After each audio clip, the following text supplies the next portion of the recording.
अथ अष्टादशोऽध्यायः।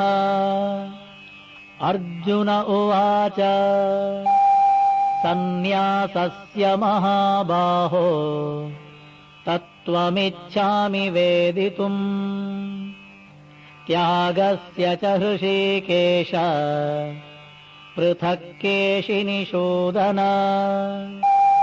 श्रीभगवानुवाच काम्यानां कर्मणां न्यासम् सन्न्यासं कवयो विदुः सर्वकर्मफलत्यागम् प्राहुस्त्यागं विचक्षणाः। त्याज्यं दोषवदित्येके कर्म प्राहुर्मनीषिणः। यज्ञदानतपः कर्म न त्याज्यमिति चापरे। निश्चयं शृणु मे तत्र त्यागे भरतसत्तमा। त्यागो हि पुरुषव्याघ्र त्रिविधः सम्प्रकीर्तितः। यज्ञदानतपः कर्म न त्याज्यं कार्यमेव तत्। यज्ञो दानं तपश्चैव पावनानि मनीषिणाम्। एतान्यपि तु कर्माणि सङ्गं त्यक्त्वा फलानि च कर्तव्यानीति मे पार्थ निश्चितं मतमुत्तमम्। नियतस्य तु सन्न्यासः कर्मणो नोपपद्यते। मोहात् तस्य परित्यागः तामसः परिकीर्तितः। दुःखमित्येव यत्कर्म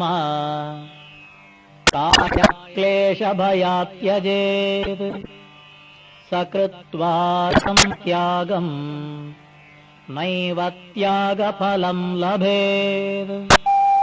कार्यमित्येव यत्कर्म नियतं क्रियतेऽर्जुन सङ्गं त्यक्त्वा फलं चैव सत्यागः सात्विको मतः। न द्वेष्ट्य कुशलं कर्म कुशलेनानुषज्यते। त्यागी सत्त्वसमाविष्टः मेधावी छिन्न संशयः। न हि देहभृता शक्यम् त्यक्तुं कर्माण्यशेषतः। यस्तु कर्मफलत्यागी सत्यागीत्यभिधीयते। अनिष्टमिष्टं मिश्रं च त्रिविधं कर्मणः फलम्। भवत्यत्यागिनां प्रेत्य न तु सन्न्यासिनां क्वचित्। पञ्चैतानि महाबाहो कारणानि निबोध मे। साङ्ख्ये कृतान्ते प्रोक्तानि सिद्धये सर्वकर्मणाम्। अधिष्ठानं तथा कर्ता करणं च पृथग्विधम्। विविधाश्च पृथक् चेष्टा दैवं चैवात्र पञ्चमम्। शरीरवाङ्मनोभिर्यत् कर्म प्रारभते नरः न्याय्यं वा विपरीतं वा पञ्चैते तस्य हेतवः।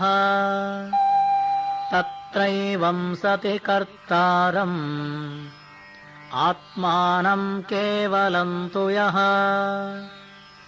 पश्यत्यकृतबुद्धित्वात् न स पश्यति दुर्मतिः।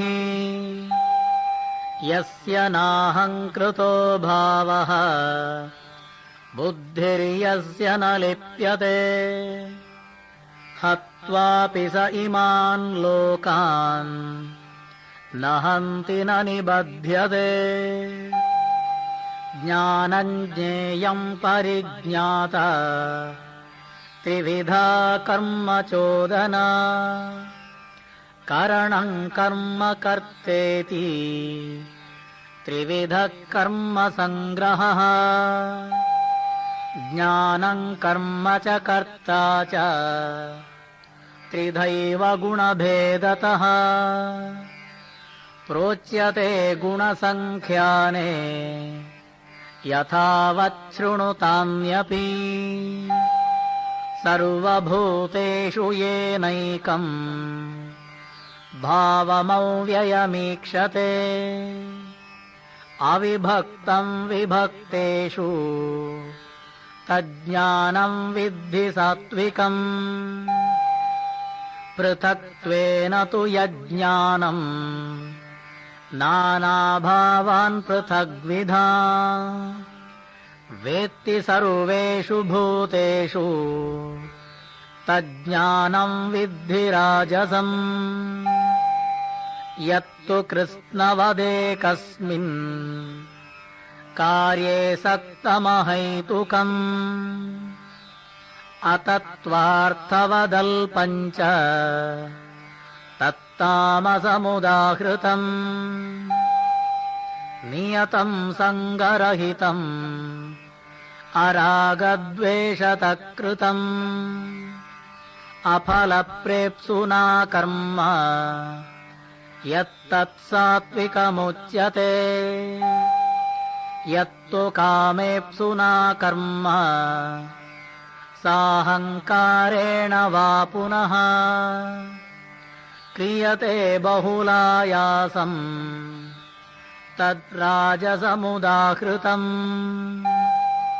अनुबन्धं क्षयं हिंसाम् अनवेक्ष्य च पौरुषम् मोहादारभ्यते कर्म यत्तत्तामसमुच्यते मुक्तसङ्गो नहं वादी धृत्युत्साहसमन्वितः सिद्ध्यसिद्ध्यो निर्विकारः कर्ता सात्विक उच्यते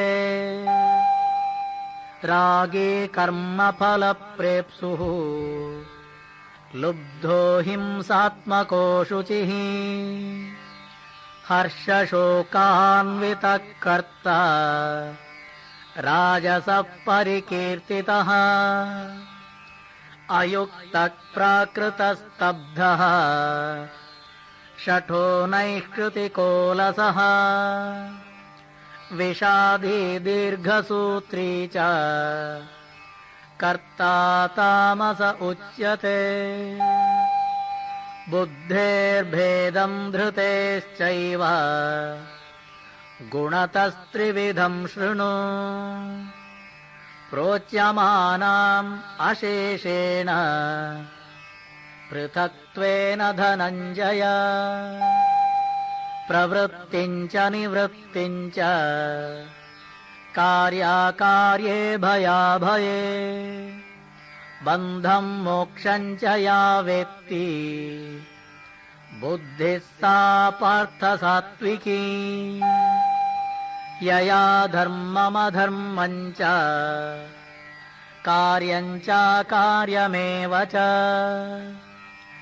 अयथावत् प्रजानाति बुद्धिः सा पार्थराजसी अधर्मं धर्ममिति या मन्यते तमसावृता सर्वार्थान् विपरीतांश्च बुद्धिः सा पार्थतामसी धृत्या यया धारयते मनः प्राणेन्द्रियक्रियाः योगेनाव्यभिचारिण्या धृतिः सा पार्थसात्विकी यया तु धर्मकामार्थान् धृत्या धारयतेऽर्जुन प्रसङ्गेन फलाकाङ्क्षी धृतिः सा पार्थराजसी यया स्वप्नं भयं शोकं विषादं मदमेव च न विमुञ्चति दुर्मेधा धृतिः सा पार्थतामसी सुखं त्विदानीं त्रिविधम् शृणु मे भरतर्षभ अभ्यासात् रमते यत्र दुःखान्तं च निगच्छति यत्तदग्रे विषमिव परिणामे मृतोपमम् तत्सुखं सात्विकं प्रोक्तम् आत्मबुद्धिप्रसादजम् विषयेन्द्रियसंयोगात् यत्तदग्रे मृतोपमम् परिणामे विषमिव तत्सुखं राजसंस्मृतम् यदग्रे चानुबन्धे च सुखं मोहनमात्मनः निद्रालस्य प्रमादोत्थम् तत्तामसमुदाहृतम् न तदस्ति पृथिव्यां वा दिविदेवेषु वा पुनः सत्त्वं प्रकृतिजैर्मुक्तम् यदेभिः स्यात्त्रिभिर्गुणैः ब्राह्मणक्षत्रियविषाम् शूद्राणां च परन्तप कर्माणि प्रविभक्तानि स्वभावप्रभवैर्गुणैः शमोदमस्तपः शौचम् क्षान्तिरार्जवमेव च ज्ञानं विज्ञानमास्तिक्यम् ब्रह्मकर्म स्वभावजम् शौर्यं तेजो धृतिर्दाक्ष्यम् युद्धे चाप्यपलायनम् दानमीश्वरभावश्च क्षात्रं कर्म स्वभावजम् कृषिगौरक्ष्यवाणिज्यम् वैश्यकर्म स्वभावजम् परिचर्यात्मकं कर्म शूद्रस्यापि स्वभावजम् स्वे स्वे कर्मण्यभिरतः संसिद्धिं लभते नरः स्वकर्मनिरतः सिद्धिं यथा विन्दति तच्छृणु यतः प्रवृत्तिर्भूतानां येन सर्वमिदं ततम् स्वकर्मणा तमभ्यर्च्य सिद्धिं विन्दति मानवः श्रेयां स्वधर्मो विगुणः परधर्मात् स्वनुष्ठितात् स्वभावनियतं कर्म कुर्वन्नाप्नोति किल्बिषम् सहजं कर्म कौन्तेय सदोषमपि न त्यजेत् सर्वारम्भा हि दोषेण धूमेनाग्निरिवावृताः असक्तबुद्धिः सर्वत्र जितात्मा विगतस्पृहः नैष्कर्म्यसिद्धिं परमां सन्न्यासेनाधिगच्छति सिद्धिं प्राप्तो यथा ब्रह्मा तथाप्नोति निबोध मे समासेनैव कौन्तेय निष्ठा ज्ञानस्य या परा बुद्ध्या विशुद्धया युक्तः धृत्यात्मानं नियम्य च शब्दादीन् विषयान् त्यक्त्वा रागद्वेषौ व्युदस्य च विविक्तसेवी लघ्वाशी यतवाक्कायमानसः ध्यानयोगपरो नित्यम् वैराग्यं समुपाश्रितः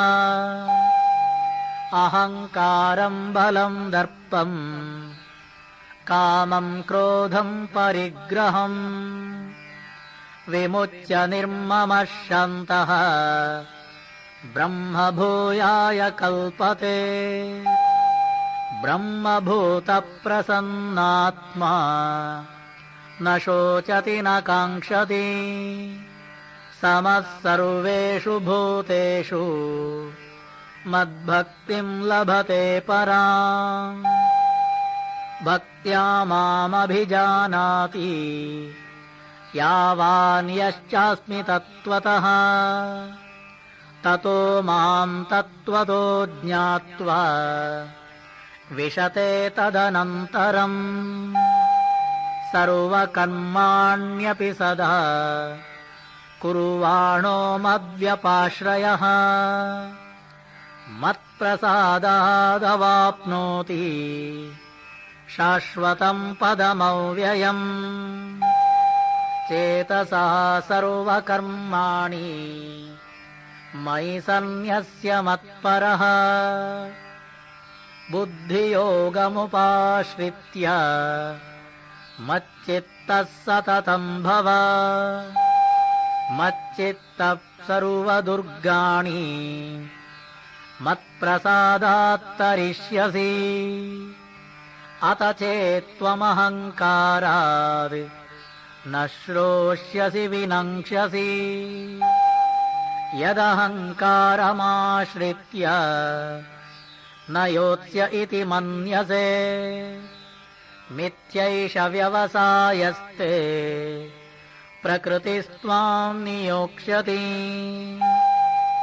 स्वभावजेन कौन्तेय निबद्धस्वेन कर्मणा कर्तुं नेच्छसि यन्मोहात् करिष्यस्य वशोऽपि तत् ईश्वरः सर्वभूतानां हृद्देशेऽर्जुन तिष्ठति भ्रामयन् सर्वभूतानि यन्त्रारूढानि मायया तमेव शरणं गच्छ सर्वभावेन भारत तत्प्रसादात् परां शान्तिम् स्थानं प्राप्स्यसि शाश्वतम् इति ते ज्ञानमाख्यातम् गुह्यात् गुह्यतरं मया विमृशैतदशेषेण यथेच्छसि तथा कुरु सर्वगुह्यतमं भूयः शृणु मे परमं वचः इष्टोऽसि मे दृढमिति ततो वक्ष्यामि ते हितम् मन्मना भव मद्भक्तः मद्याजी मां नमस्कुरु मामे वैष्यसि सत्यन्ते प्रतिजाने प्रियोऽसि मे सर्वधर्मान् परित्यज्य मामेकं शरणं व्रज अहं त्वा सर्वपापेभ्यः मोक्षयिष्यामि मा शुचः इदं ते नातपस्काय नाभक्ताय कदाचन न चाशुश्रूषवे वाच्यम् न च मां योऽभ्यसूयति य इमं परमं गुह्यम् मद्भक्तेष्वभिधास्यति भक्तिं मयि परां कृत्वा मामेवैषत्यसंशयः न च तस्मान्मनुष्येषु कश्चिन्मे प्रियकृत्तमः भविता न च मे तस्माद् अन्यः प्रियतरो भुवि अद्यष्यते च य इमम् धर्म्यम् संवादमावयोः ज्ञानयज्ञेन तेनाहम् इष्टस्यामिति मे मतिः श्रद्धावाननसूयश्च शृणुयादपि यो नरः सोऽपि मुक्तः शुभान् लोकान् प्राप्नुयात् पुण्यकर्मणा